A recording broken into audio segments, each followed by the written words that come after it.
Hi friends, நான் Malini. Welcome to cook with Malini. இன்னைக்கு ரொம்பவே டேஸ்டி அண்ட் ஈஸியான சின்ன வெங்காய காரக்குழம்பு தாங்க பார்க்க போறோம். வீட்டுல காய்கறி இல்லாதப்போ என்ன செய்யறதுன்னு யோசனையா இருந்தா இந்த சின்ன வெங்காய காரக்குழம்ப ஒரு டைம் செஞ்சு பாருங்க.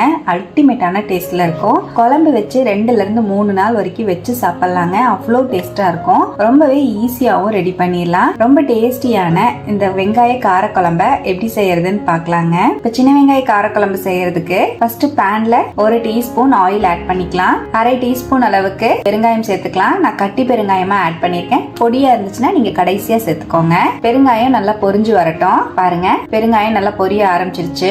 இதுலயே 1 டீஸ்பூன் ஜீரகம் சேர்த்துக்கலாம். 1 டீஸ்பூன் குருமிளகு சேர்த்துக்கலாம். 1 டேபிள் ஸ்பூன் கொத்தமல்லி விதை சேர்த்துக்கலாம். 1/4 டீஸ்பூன் வெந்தயம் ஆட் பண்ணிக்கலாங்க. நல்லா வறுத்து விட்டுறலாம். நம்ம சேர்த்த எல்லா பொருளையுமே லோ ஃப்ளேம்ல வச்சு வறுத்து விட்டுக்கலாம். இப்ப நல்லா வறுபட்டுருச்சு. இதோட கடைசியா ஒரு கொத்து கருவேப்பிலை சேர்த்துக்கலாம். நல்லா வறுத்து விட்டுக்கலாம். நல்லா வறுத்துட்டேன். நல்லா வாசம் வரும். அப்படியே மிக்ஸி ஜாருக்கு மாத்திக்கலாங்க. நம்ம வறுத்த எல்லா பொருளையும் மிக்ஸி ஜாருக்கு மாத்திட்டேன். தண்ணி எதுவும் சேர்க்க வேண்டாம். நல்லா பவுடர் பண்ணி எடுத்து வச்சுக்கலாம். பாருங்க, ஃப்ரெஷ்ஷான பவுடர் ரெடி ஆயிடுச்சு. இருக்கட்டும். இப்ப அதே மிக்ஸி ஜார்ல 2 தக்காளி பழம் சேர்த்துக்கலாங்க.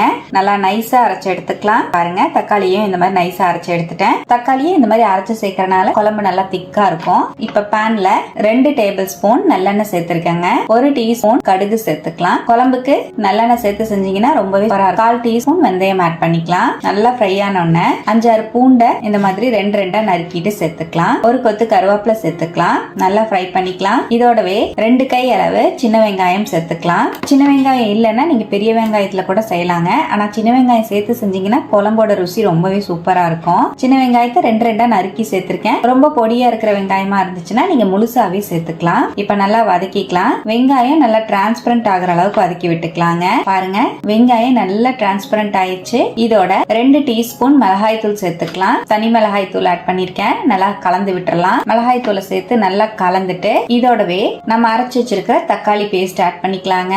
மீடியம் ஃப்ளேம்ல ஒரு 2ல இருந்து 3 செகண்ட் நல்லா சுருள வதக்கி விடுங்க. இப்ப நல்லா கலந்துட்டேன். இந்த அளவுக்கு தக்காளி சேர்த்து கலந்ததுக்கு அப்புறம் இதோடவே ஒரு லெமன் சைஸ் அளவுக்கு புளிய கரைச்சு வச்சிருக்கேங்க.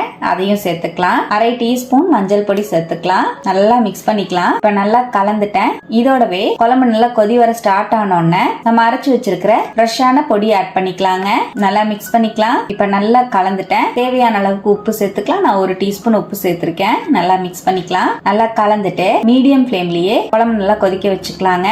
ஒரு 5ல இருந்து 10 நிமிஷம் மீடியம் ஃப்ளேம்லயே இருக்கட்டும். கலந்து விட்டுக்கலாம். குழம்பு நல்லா கொதிச்சிட்டு இருக்கு. இதோட குழம்போட டேஸ்ட் இன்னுமே என்ஹான்ஸ் பண்றதுக்காக 1 டீஸ்பூன் வெல்லம் சேர்த்துக்கிறேன். வெல்லம் சேர்க்கறனால நமக்கு இனிப்பு சுவையெல்லாம் வராது. குழம்போட டேஸ்ட் ரொம்ப நல்லா இருக்குங்க. புளி குழம்புக்கு இந்த மாதிரி வெல்லம் சேர்த்து செஞ்சீங்கன்னா சாப்பிட ரொம்ப அருமையா இருக்கும். இப்ப குழம்பு நல்லா கொதிக்க ஆரம்பிச்சிருச்சு. இப்ப அப்படியே மீடியம் ஃப்ளேம்லயே ஒரு 2 நிமிஷம் மூடி வச்சிடலாம். பாருங்க, ஒரு 2 நிமிஷம் அப்படியே மூடி வச்சிருந்தேன். நம்ம குழம்பு ரெடி ஆயிடுச்சு. நல்லா கலந்து விட்டுக்கலாம். அவ்வளவுதான். இப்ப ஸ்டவ் அணைச்சிருவோம். நல்லா ஆயில் எல்லாம் செப்பரேட் ஆகி குழம்பு பார்க்கவே தகதகன்னு சூப்பரா இருக்கு. பாருங்க, ரொம்பவே டேஸ்டியான சின்ன வெங்காய பூண்டு கார குழம்பு சூப்பரா ரெடிங்க. டேஸ்ட் அருமையா இருக்கும். சுட சுட சாதத்துக்கும் இட்லி தோசைக்குமே நீங்க தொட்டு சாப்பிடலாம். சூப்பரா இருக்குங்க. குழம்பு வச்சுட்டு 2ல இருந்து 3 நாள் வரைக்கும் நீங்க வச்சு சாப்பிடலாங்க. அவ்வளவு சூப்பரா இருக்கும். கண்டிப்பா இதே போல டேஸ்டியான இந்த சின்ன வெங்காய கார குழம்பு ட்ரை பண்ணி பாருங்க. ட்ரை பண்ணி பார்த்துட்டு எப்படி வந்ததுன்னு கமெண்ட்லயும் என் கூட ஷேர் பண்ணுங்க. நம்ம சேனலுக்கு இப்பதான் ஃபர்ஸ்ட் டைமா வந்திருக்கீங்கன்னா சப்ஸ்கிரைப் பண்ணிக்கோங்க. பக்கத்துல இருக்கிற பெல் ஐக்கானையும் பிரஸ் பண்ணுங்க. லைக் பண்ணுங்க.